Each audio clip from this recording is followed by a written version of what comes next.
자, 안녕하세요. 자, 여기 이제 5번째, 우리가 이제 65페이지, 시산표에 대한 사항을 한번 볼게요, 여기. 시산표에 대한 내용을 보니까, 여기 이제 잔액 시산표하고, 그 다음에 2월 시산표에 대한 내용이 나왔다. 근데 잔액 시산표는 도대체 뭐고, 2월 시산표는 뭐냐? 잔액 시산표는 우리가 이제 수정전 시산표라고 얘기를 한 게 있었죠? 아직 이제 기말에 대한 수정 분계를 하지 않은 거. 그 다음에, 수정 후 시산표 이렇게 이제 두 개가 나오는데 요 중간에 뭐가 있냐면 결산이라는 분계가 이제 필요해요, 사실은. 그래서 요 결산 분계 과정이 이제 뭐냐면 기말 시점에만 할 수 있는 건데 여기서 이제 그 내용을 한번 잠깐 볼게요. 밑에 보니까 이제 단기에 해당하는 이자 비용이 5,000원이다. 그러면 이자 비용에 대한 사항을 보니까 잔액 시산표에서 이자 비용을 쭉 보니까 이자 비용이 10,000원 있어요, 여기.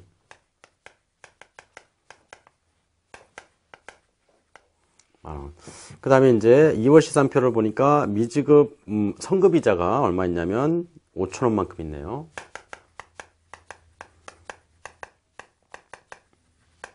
5,000원.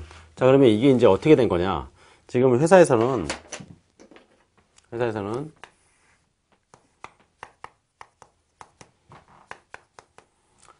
처음에 이제 이자 비용을, 회사에서 이자 비용을 계산을 했는데, 이자 비용, 그 다음에 10,000원 이렇게 계산을 하고 그 다음에 현금을 이렇게 줬대요.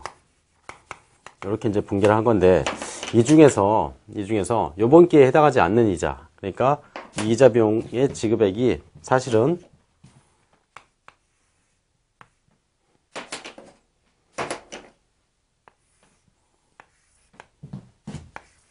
이게 이제 단기인데, 얘가 이제 단기인데 단기에 대한 이자 비용은 요만큼이에요. 5,000원. 그 다음에 다음 기 이자 비용을 5,000원을 미리 이제 돈을 다 땡겨주면서, 여기서 이제 현금을 주면서 그걸 다 이제 이자 비용으로 이렇게 계상을 한 거야. 자, 그러면 그거를 이제 어떻게 기말에 조정을 좀 해줘야 돼요, 얘를. 지금 현재 보면 이자 비용이 얼마냐면 단기에 해당하는 이자 비용은 5,000원이고 미리 지급한 이자 비용이 5,000원이란 얘기예요. 그러면 그걸 이제 원래는 표시를 할 때 여기서 현금을 줄 때 이렇게 해야 되겠죠. 현금을 지급할 때, 현금을 지급하는 시점에서는 모든 이자를 다 지급을 해버렸으니까 이때는 선급이자 해가지고 10,000원, 그 다음에 현금 10,000원 이렇게 해야 돼요. 자, 그 다음에 이제 기말 시점에 가서 이때 가면 여기서부터 여기까지 이자 비용이 이미 사용이 됐으니까 선급이자 5,000원, 이자 비용 5,000원. 자, 이렇게 해야 돼요. 자, 그러면 이 두 개의 분계를 같이 묶어보면 이렇게 되겠죠. 선급이자는 10,000원에서 5,000원만큼 없어졌으니까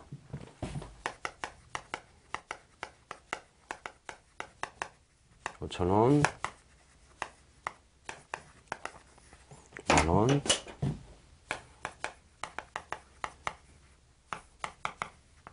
자, 이렇게 돼야 돼요, 원래는. 그래서 기말 시점에 이제 요번 기회에 해당하는 이자는 뭐냐면 5,000원만큼이고 그 다음에 다음 기회에 해당하는 이자, 그걸 먼저 지급했으니까 이거는 자산이 되는 거예요. 먼저 내가 줘야 될 돈을 지금 아직 줄 때가 안 됐는데 줘야 돼 버리면 그거는 뭐냐면 내가 이미 의무를 이행을 해버린 거란 말이에요. 그러면 나머지 기간 동안에 난 권리만 가지고 있는 거죠. 이자, 돈을 즉 갖다 쓸 수 있는 권리만 남아있다는 얘기예요. 그러니까 거기에 대한 그 선급이자라고 해서 자산으로 계상을 해야 하는 거죠. 그럼 여기서 이제 이게 자산이 돼야 되는데 회사에서 이렇게 계상을 했다는 얘기예요. 그러면 이거를 이렇게 바꿔주려면 어떤 분계가 필요하냐, 이런 게 하나 필요하다는 얘기죠. 선급이자를 하나 만들어줘야 돼요, 이렇게. 그죠? 여기서는 이자 비용이 다 10,000원으로 계산이 됐으니까. 그래서 이자 비용 중 일부를 취소를 하고 그 다음에 선급이자를 이렇게 하나 만든 거예요. 이처럼. 그래서 결과적으로 보면 이자 비용 10,000원 중에 5,000원이 취소가 됐으니까 결국 이자 비용은 얼마가 되냐면 단기에는 5,000원이 된다는 얘기죠. 이렇게. 그래서 여기 이제 첫 번째 단기에 해당하는 이자 비용이 얼마냐? 그러면 요게 이제 5,000원이다. 요건 이제 기말 시점에 이제 조정을 해주는 거예요. 그래서 지금까지 이자 비용, 근데 우리가 계산한 건 10,000원이더라. 그러면 그 중에서 5,000원만큼 취소하는. 그래서 그거를 뭘로? 자산으로 대신 잡아놓는다는 얘기죠. 그럼 이제 여기가 끝나면 이때는 이제 여기 이제 사라지는 거예요. 요게. 만약에 이 기간 동안에 이자에 대한 기간이 끝나면 선급이자 이제 없어지면서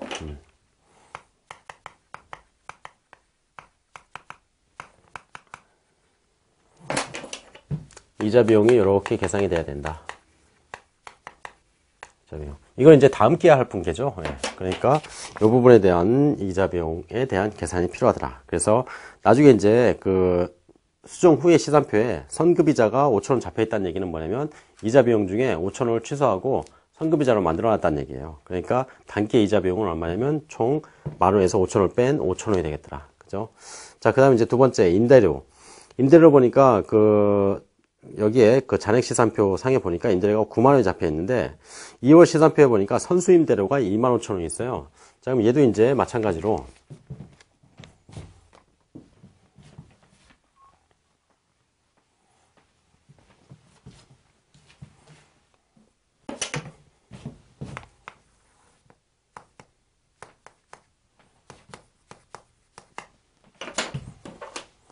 임대료의 기간이 요번에 해당하는 임대료 수익이 얼마냐면 사실은 그 임대료 받은 금액은 9만원이지만 임대료를 받은 금액은 9만원이지만 거기에 대해서 미리 받은 금액이 25,000원이라는 얘기예요. 그러면 이게 이제 여기서부터 임대를 이렇게 해줬다.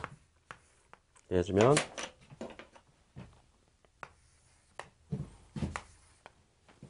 여기에 대한 게 25,000원.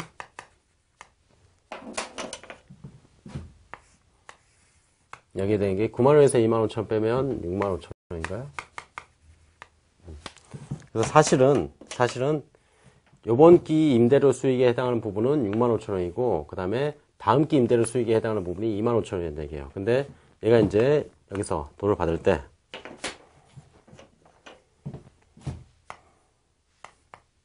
현금을 9만원 이렇게 받았는데 그거를 다 임대료라는 수익으로 잡아버렸다는 얘기예요. 9만원. 자, 이렇게 된 상황인데 사실은 어떻게 해야 되냐면 현금을 받는 시점에는 9만원. 그 다음에 이때 현금을 받았을 때는 아직 임대료를 걔한테 안 해줬잖아요. 이 받는 시점에서는. 그러니까 그때는 뭐냐면 그게 다 나한테는 부채가 되는 거예요. 이제 돈을 받아버렸으니까 걔한테 임대를 해줘야 된단 말이에요. 그래서 그걸 이제 선수 임대료라고 얘기를 하는 거예요. 9만원. 그래서 얘는 이제 부채가 돼요. 부채가. 부채. 자, 근데 여기 이제 기간이 쭉 지나서 이제 12월 31일 날 되면 이 기간 동안에 이제 임대를 해줬잖아요, 내가. 그러니까 거기에 대해서는 뭐냐. 이제 수익으로 잡아도 된다는 얘기죠. 그래서 선수 임대료 65,000원에 해당하는 부분. 요건 이제 수익이 된 거예요.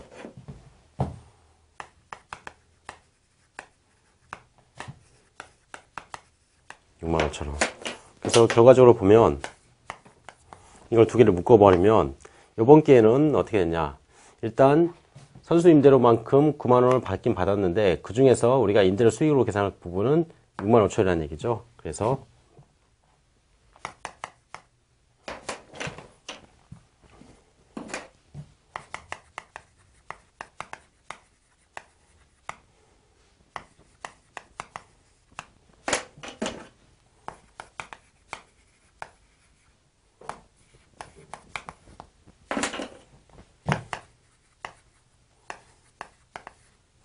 사실은 이렇게 되는 거죠. 예. 그래서 얘를 이렇게 바꿔줘야 된다. 예.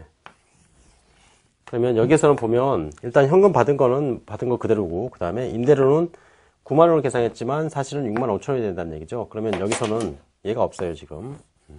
이걸 하나 만들어 줘야 되겠죠. 그래서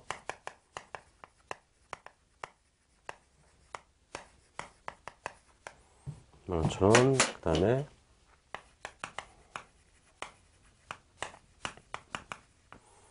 이렇게 임대료를 25,000원만큼 취소하는 분계를 하나 만들어주면서 선수 임대료를 하나 만들어주는 거죠. 그래서 기말에 선수 임대료가 이만큼 25,000원이 생긴 거예요. 그러면 단기의 임대료에 해당하는 금액은 얼마냐면 65,000원이라는 얘기죠. 그게 이제 여기 그 단기의 임대료 수익이 65,000원이다. 이렇게 이제 기록이 되는 거죠. 얘도 이제 맞는 얘기가 되겠네요. 그 다음에 이제 보험료도 똑같이 보면, 잔액 시산표에서 보험료가 얼마냐면 2만원이 계산이 되어 있는데, 미지급 보험료가 10,000원이 됐어요. 자, 여기서는 이제 어떤 거냐.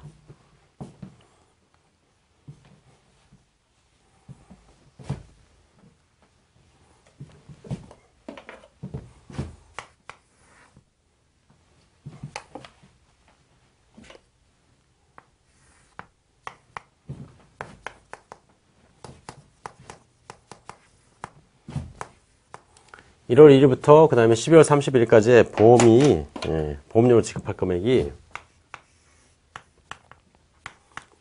사실은 얘는 얼마냐면, 10,000원하고 20,000원에 30,000원.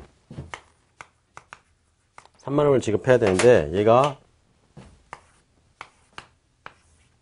20,000원은 지급을 했고, 10,000원을 지급 못한 거예요. 이거를. 근데 아직은 이제 지급 못했고, 요번에 보험료를 지급할 금액은 이미 30,000원이 나온 거예요. 그래서 20,000원에 대해서는 얘가 회계 처리를 했어요. 그래서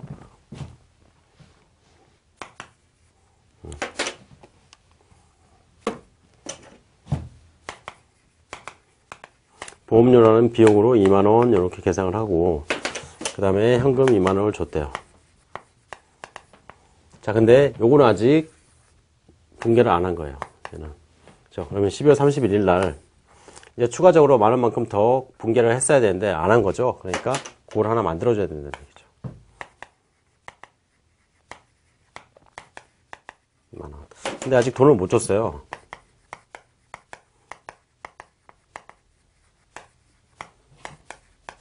그래서 미지급 보험료라는 게 이렇게 생기더라. 이렇게. 그래서 이제 미지급 보험료가 10,000원만큼 더 생긴 거예요. 결국 요번 기에 보험료로 계산이 될 금액은 요거하고 요거의 합계가 이제 요번에 보험료로 계산이 돼야 된다. 그래서 보험료는 단기에 30,000원이 계산이 되겠죠. 그죠?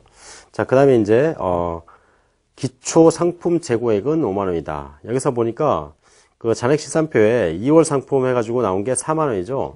그 2월 상품이 적게 넘어온 거예요. 그게 이제 기초 상품이 되는 거예요. 그래서 여기서는 2월 상품이 얼마냐면 40,000원이 되는 거고, 그 다음에 기말에 남아있는 게 뭐냐면, 2월 시산표 상에 2월 상품 해가지고 이거는 이제 다음 기로 넘어가는 애를 얘기하는 거죠. 걔가 이제 50,000원이라는 얘기예요. 그래서 상품, 기말 상품 재고는 50,000원, 기초 상품 재고는 40,000원이 되겠죠. 그래서 여기서는 상품 재고에 대한 사항이 잘못 적혀져 있네요. 그죠? 그래서 2월 상품은 기초에 처음에 우리한테 넘어온 걸 얘기하는 거고, 그 다음에 그 2월 시산표상에 2월 상품은 다음 기로 넘어가는 2월 상품을 얘기하는 거죠. 그래서 기초는 40,000원, 그 다음에 기말은 50,000원이 되겠다. 여기서는 이제 답이 이제 4번이 될 거예요. 그래서 이 발생과 관련된 사항들, 이게 이제 발생 분계라고 얘기를 하는 건데, 실제로 이제 비용을 줘야 되는데 돈을 못 준 것, 또는 미리 돈을 준 것, 뭐 그런 것에 대한 회계 처리를 기말 시점에 한번 해줘야 돼요, 이거를. 그래서 시산표를 만들 때, 기존에 있었던 그 시산표에서 기말 시산표로 넘어갈 때, 그 수정 전 시산표에서 수정 후 시산표로 넘어갈 때, 12월 31일 날, 지금까지 발생된 사항에 대한 추가적인 분계가 필요하단 말이에요. 그게 이제 결산 분계라는 거예요. 그래서 우리가 지금 이렇게 하는 거를 이제 결산 분계하는 거다, 이렇게 얘기를 하는 거예요. 기중에 있는 조정 사항들을 조정을 해주는 거예요. 기말 시점에. 자, 이게 이제 뭐냐면, 그 이자 비용과 그 다음에 임대료, 그 다음에 보험료에 대한 결산 분계 사항들을 우리가 이제 좀 해봤어요. 자, 그 다음에 이제 6번째. 재무제표의 종류를 이제 모두 고른 것. 재무제표는 어떤 거냐. 여기서 보니까 재무상태표, 그 다음에 손익계산서. 걔네들이 이제 재무제표네요. 그래서 재무제표라고 얘기하는 건 사실은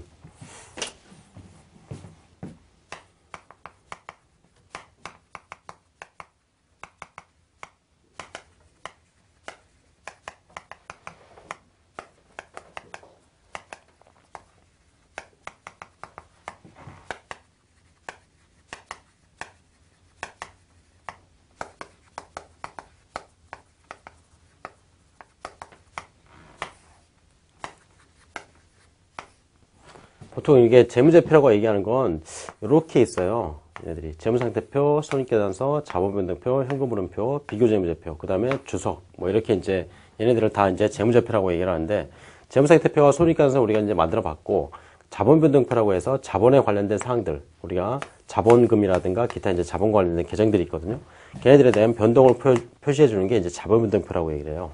그 다음에 이제 현금흐름표라고 해서 그 회사가 가지고 있는 현금에 대한 기초, 그 다음에 증가, 감소, 그 다음에 기말 이런 것들을 보여주는 게 이제 현금흐름표예요.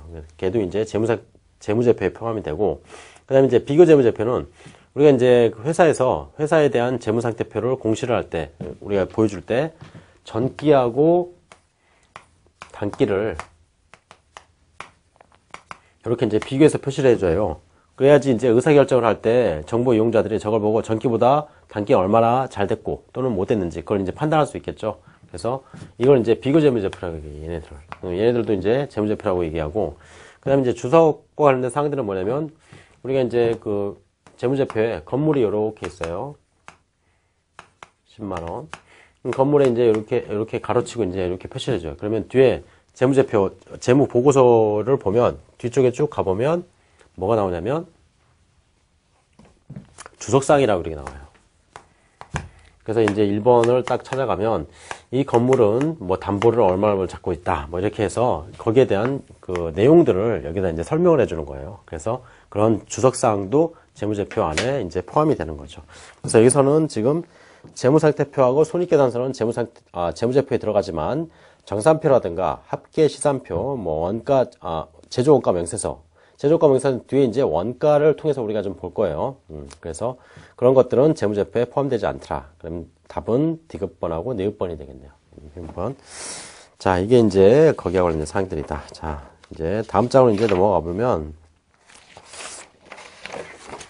자, 8절에 금융자산과 이제 관련된 사항들인데, 이제 우리가 그 재무제표 안에서 보면 자산 안에는 여러 가지 이제 자산들이 있죠. 그 중에서 이제 금융자산에 대해서 한번 보는 거예요. 예. 금융자산은 말 그대로 뭐 현금이라든가 그런 걸 얘기하는 거겠죠. 예. 그래서 보면 첫 번째로 나오는 게 이제 현금 및 현금성 자산에 대한 사항들이 나와요.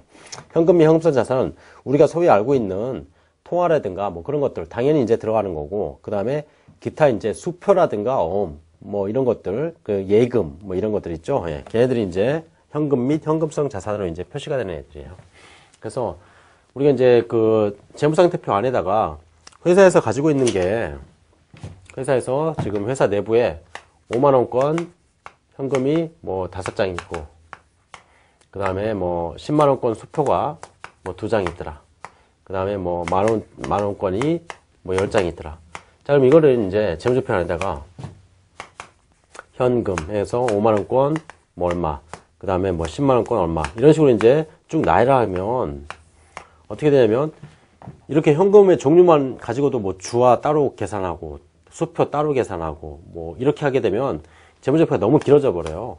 같은 항목들은 여기 묶어버리는 거예요. 합계로. 이거 다 합해서 얼마냐 이렇게 해서 현금 및 현금성 자산 얼마, 이런 식으로 이제 표시하자는 얘기예요. 그러면 도대체 이 현금 및 현금성 자산 안에 들어가는 애들이 어떤 거냐, 그걸 가지고 이제 보는 거죠. 그래서 보면 현금 및 현금성 자산 안에는 통화, 그 다음에 타임 발행 수표, 그 다음에 뭐 예금, 뭐 당좌예금, 뭐 이런 것들이 다 포함이 되는 거예요, 이게. 그래서 그거를 요 하나의 금액, 합계 금액으로 표시를 해주자는 얘기예요.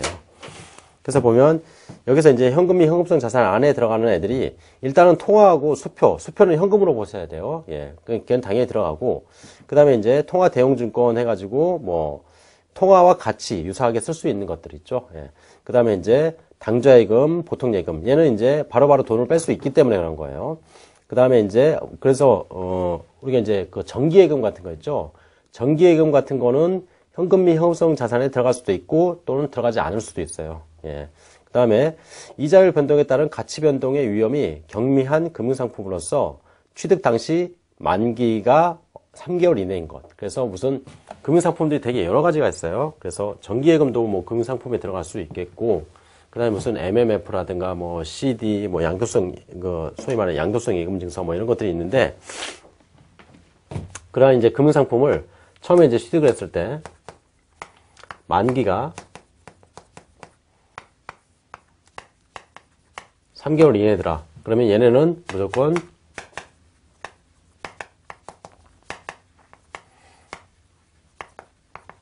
여기다 집어넣으라는 얘기예요. 그래서 취득부터 만기가 3개월 이내인 건 현금 및 현금성 자산에 집어넣자, 이렇게 얘기하는 게 여기에 대한 현금 및 현금성 자산의 구분 내역이에요. 그래서 어떤 금융상품이든 상관이 없어요. 예.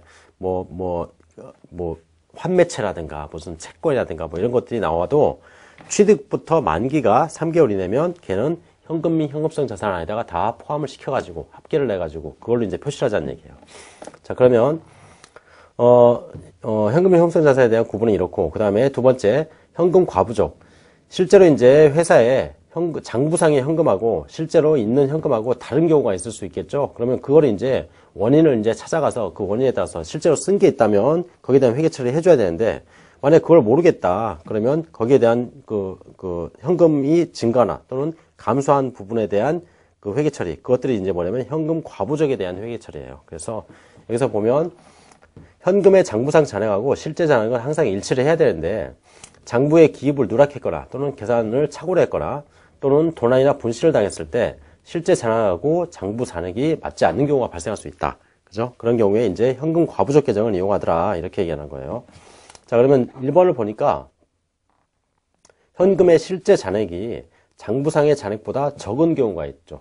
그래서 여기서 보면 현금의 장부 잔액이 4만 원이고 실제 잔액이 3만 원이래요. 그럼 만 원만큼이 지금 잘못된 거잖아요. 그러면 그걸 이제 지금 현재 조사 중에 있대요. 그러면 일단은 현금을 만 원만큼 줄여야 돼요. 장부상의 잔액이 4만 원 있는데 실제 잔액이 3만 원 있으니까. 그죠? 그래서 현금이 대변으로 빠져나가는 거예요. 그 다음에 이제 그 원인을 모르겠어요. 그러니까 원인을 모를 때는 현금 과부족 이렇게 일단 써놓고, 그 다음에 원인을 찾으면 그 원인을 갖다가 이제 써버리면 되는 거죠. 그래서 나중에 보니까 그 부족 원인이 뭐냐면 그 6,000원은 장부에 기장을 누락을 했어요. 그래서 보험료를 준 게 있었는데 그 보험료만큼 지급된 금액이 표시가 안 됐다는 얘기예요. 그래서 보험료를 이제 써주고 현금 과부족을 없애버리면 되겠죠. 그러면 6,000원이 이제 발견이 됐어요. 근데 결산 시점까지 4,000원이 원인이 불명하더라. 그러면 4,000원만큼은 뭐 잡손실로 해가지고 현금 과부족을 없애버려요. 그래서 결과적으로 보면 위에서 이제 이 세 가지 회계 처리하고 나면 현금 과부족 금액이 얼마가 되냐? 0이 되는 거죠. 현금 과부족은 처음에 10,000원 생겼다가 6,000원 없어지고 4,000원 없어지니까. 그죠? 그럼 걔는 0이 되고, 나중에 이제 차변 쪽에 남는 건 보험료하고 그 다음에 잡손실. 요게 이제 두 개가 남게 되겠죠. 그래서 결과적으로 보면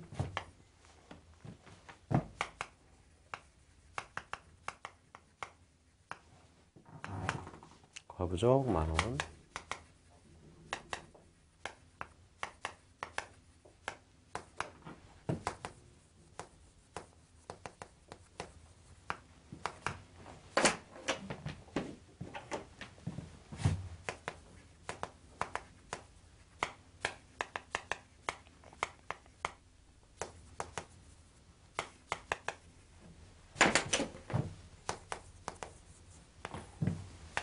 자, 이렇게 이제 회계 처리하고 나면 얘는 이제 없어져요, 다.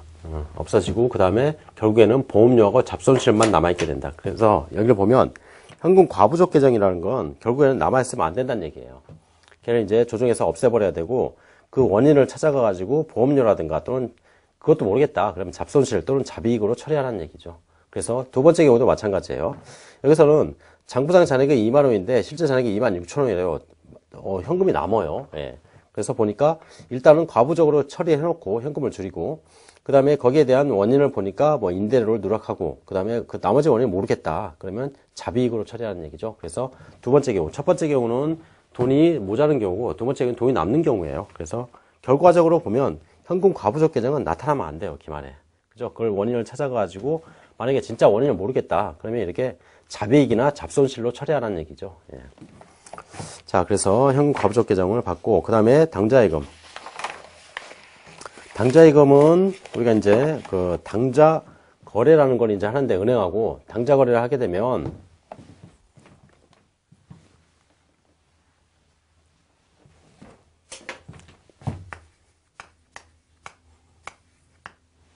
은행이 여기 있고, 그 다음에 이게 이제 회사가 있어요. 회사. 은행하고 회사하고 이제 당좌 거래를 하는 거야.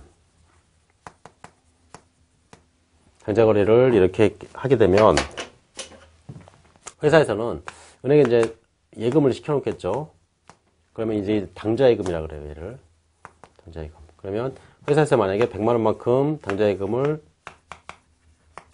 은행에다 집어넣었다. 그러면 회사에서는 이 돈을 뺄 때 캐시카드를 가지고 이제 돈을 빼거나 은행에 가서 돈을 빼는 게 아니라 여기서 이쪽으로 뭘 주냐면 수표책을 줘요.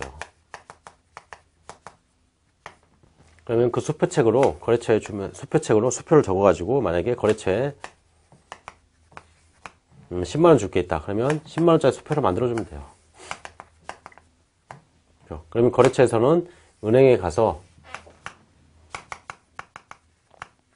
수표를 제시하면 얘가 가지고 있는 이 100만원 중에 10만원을 떼어가지고 은행에서는 얘한테 10만원을 주는 거죠.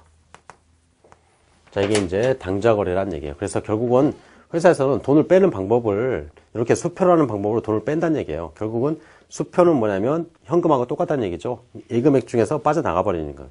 그래서 여기서 당좌예금은 뭐냐면 당좌예금은 수표를 발행해서 돈을 빼는 거다. 이렇게 보시면 돼요. 그래서 계정을 당좌예금 계정이라고 일단 쓰기는 해요. 이렇게. 그래서 당좌예금이 지금 얼마 들어와 있다. 그러면 그 당좌예금 계정 중에 일부가 빠져나가면 당좌예금을 없애버리는, 즉 수표를 발행하면 당좌예금이 빠져나가는 회계 처리가 나온다. 이렇게 보시면 되겠죠. 그래서 보면 현금 10만원을 당좌에 예입하면 일단 당좌예금이 늘어나고 그 다음에 현금이 빠져나가겠죠. 그 다음에 8만원을 상품을 매입하고 수표를 발행했대요. 그러면 당좌예금 8만원이 없어진다는 얘기예요. 그 다음에 상품이 8만원이 들어오게 되고, 그럼 이건 이제 현금이 들어오는 거나 거의 유사해요. 당좌예금은 현금하고 거의 똑같이 보니까. 그죠? 그 다음에 이제 외상매출금 4만원을 당점 발행 수표로 발행을 했다. 그러면 이것도 마찬가지 당좌예금을 수표로 받았다. 그러면 당좌예금이 들어오고 그 다음에 외상매출금이 어떻게 발생을 한다. 이렇게. 그래서 외상매출금이 발생한다니까 외상매출금 받았다. 이렇게 하는 거죠. 그래서 외상으로 그 사람한테 물건을 줬는데 그 사람이 나한테 수표를 준 거예요. 그러면 나는 당좌예금이 발생이 되고 그 다음에 외상매출금이 없어진다는 얘기죠. 그래서 이렇게 회계 처리가 되더라. 그 다음에 당좌 차월이라는 게 있는데 이건 이제 마이너스 통장을 생각하시면 돼요. 그래서 마이너스 통장 같은 경우에는 어떻게 하냐.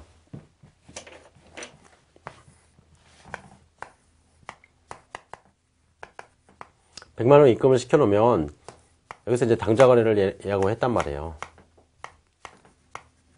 당좌거래 했는데 그러면 수표를 통해서 100만원 이제 돈을 뺄 수가 있는데 돈을 빼다 보면 모자랄 수도 있어요. 그래서 어떻게 하냐면 당좌 차월 계약을 해요.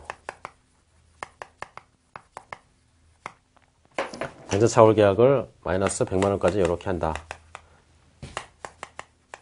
그러면 얘는 이제 수표를 얼마까지 발행할 수 있냐면 200만원까지 발행을 할 수 있다는 얘기예요. 100만원은 자기 예금액에서 이제 빼는 거고 나머지 100만원은 이 당좌 차월 계약에 따라서 돈을 빌리는 거예요. 차입을. 회사에서는 이제 수표를 일단 발행해서 거래처에 주면 거래처에서는 이 수표 가지고 이제 돈을 빼가지고 가면 돼요. 그리고 나머지 돈, 만약에 마이너스가 됐다. 그러면 이건 회사에서 채워놓으면 된다는 얘기죠. 현금으로. 그죠? 이게 이제 당좌 차월 계약이에요. 그래서 당좌 차월로 거래가 되면 그거는 뭐냐면 차입금으로 이제 잡히는 거예요. 차입금. 그래서 여기서 보면 현금 10만원을 당좌에 예입했는데 두 번째 상황이 어떻게 됐냐면 상품 13만원을 수표를 발행해서 매입을 했대요. 그러면 결국 수표를 받아간 사람은 그 수표를 은행에다 제시를 하고 13만원의 돈을 가져갈 거란 말이에요. 자, 그러면 회사에서는 일단 예금액 10만원 일단 빠져나가고 나머지 3만원은 뭐냐면 은행에서 돈을 빌린 걸로 보자는 얘기죠. 그래서 어쨌든 간에 그걸 채워 넣어야 되거든요. 그래서 돈을 빌렸을 때는 3만원만큼 차입금이 발생을 한다. 그래서 회계처를 보면 상품 13만원, 그 다음에 당좌예금 10만원, 그 다음에 차입금 3만원이 이렇게 발생을 되더라. 그 다음에 이제 현금 7만원을 당좌에 예입했다. 그러면 당좌에 예입하면 현금 7만원 일단 들어가겠고 거기서 차입금이 일단 갚아지는 거예요. 그 다음에 당좌예금이 이제 4만원 늘어나게 되는 거고. 그죠? 그래서 이렇게 계산이 되는 거더라. 그래서 우리가 이제 당좌계획을 체결하고 거기다 돈을 집어넣거나 돈을 뺄 때 이렇게 당좌예금이 발생되거나 없어지고 그 다음에 추가적으로 돈을 더 빼버리게 되면 은행에서 돈을 빌린 게 되니까 차입금이 된다는 얘기죠. 자, 그 다음에 이제 보통예금. 보통예금은 여러분들이 가지고 있는 그 예금들을 생각하면 돼요. 그 아무 때나 이제 돈을 뺄 수 있잖아요. 예, 그래서 보통예금도 당연히, 금융자산 안에 들어간다. 자, 그러면, 자, 1번에 보면, 다음 중 현금성 자산에 관한 설명으로 가장 알맞는 것. 만기가 결산일로부터 3개월 이내에 도래하는 상환우선주. 자, 상환우선주가 뭔지는 잘 모르겠는데, 만기가 결산일로부터 3개월 이내래요. 그러면 우리가 이제 현금 및 현금성 자산에 들어가는 애들,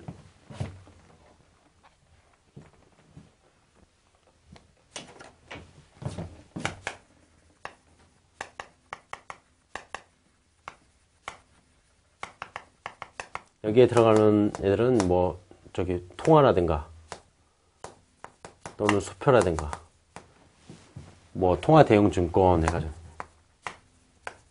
증권 뭐 이런 것들이 이제 일단 들어가고, 이건 이제 현금이라고 얘네들이 이제 표시를 하고, 그 다음에 이제 두 번째로 이제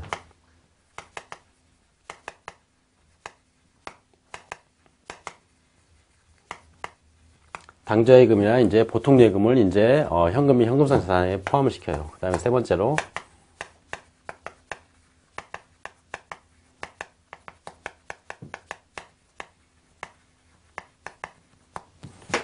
취득일부터 만기가 3개월이에요.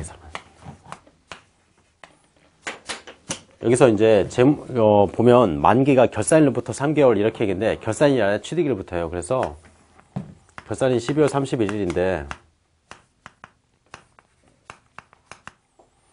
얘를 언제 취득을 했냐면 11월 1일 날 취득을 했어요. 상환 우선주래요. 우선주. 그리고 이제 만기가 언제냐면 2월 28일이에요. 만기가. 자, 그러면 얘는 일단 이걸로 본다면 취득일부터 만기가 몇 개월이냐면 4개월이에요. 4개월. 그러니까 얘는 뭐냐면 현금 및 현금성 자산이 아니란 얘기예요. 얘는 이제 단기 금융상품 뭐 이런 걸로 이제 표시가 돼요. 그래서 얘 같은 경우에는 어떻게 되냐면 결산일부터 해서 2개월이 남아있지만 취득일부터 계산하면 4개월이기 때문에 현금 및 현금성 자산이 안 들어간다는 얘기죠. 그럼 얘 같은 경우에 결산일부터 3개월이 더 나면 취득일은 3개월이 넘어가겠네요. 그러면 얘는 당연히 현금 및 현금성 자산에 들어가지 않는다. 그 다음에 두 번째, 만기가 취득일로부터 3개월 이내인 취득일로부터 만기가 3개월이죠. 여기서는 위하고 이제 차이점이 뭐냐? 결산일이 아니라 취득일이래요. 그럼 얘는 들어갈 수 있다는 얘기죠. 얘는 현금 및 현금성 자산에 들어갈 수 있어요. 그 다음에 이제 세 번째, 만기가 취득일로부터 1년 이내에 도래하는 유가증권. 이거는 3개월이 아니니까 당연히 안 되겠고요. 그 다음에 네 번째, 만기가 결산일로부터 1년 이내. 이것도 이제 3개월이 안 되니까 당연히 안 되겠네요. 그래서 답은 2번이 되겠네요. 그죠? 그 다음에 이제 두 번째, 다음 중 현금 계정에 속하지 않는 것. 당점 발행 수표. 일단 수표는 현금 계정에 속하지 않는 거네, 이거는. 예. 그래서 당점 발행 수표는, 여기서는 뭐 당점이라는 건 뭐냐면, 우리가 이제 만약에 국민은행하고 계약을 했단 말이에요. 당좌 예금 계약을 했어요. 그래서 당좌 계정을 가지고 있는데 거기서 발행한 수표를 얘기하는 거예요. 그래서 그런 당점 발행 수표 같은 경우에는 당좌 예금으로 이제 직접 보는 거고, 여기서는 이제 현금 계정에서는 무슨 배당금 영수증이라든가 그냥 타임 발행 수표라든가 그다음에 자기압 수표 뭐 이런 것들은 이제 현금 계정에 집어넣지만 당점 발행 수표는 당좌 예금 계정으로 따로 이제 분류를 하더라, 이렇게 얘기하는 거죠. 그래서 타점 발행 수표가 현금에 해당하며 당점 발행 수표는 당좌예금의 증가로 처리를 하더라. 그래서 당좌예금 말 그대로 내 계좌에 있는 것, 그게 이제 당좌예금이에요. 그러니까 당점 발행 수표는 내 계좌에 있는 그 금액을 얘기하는 거고, 타 은행에서 받은 수표는 뭐냐면 내가 현금으로 받은 금액이다, 이렇게 보는 거죠. 그래서 여기서는 답이 1번이 되겠네요.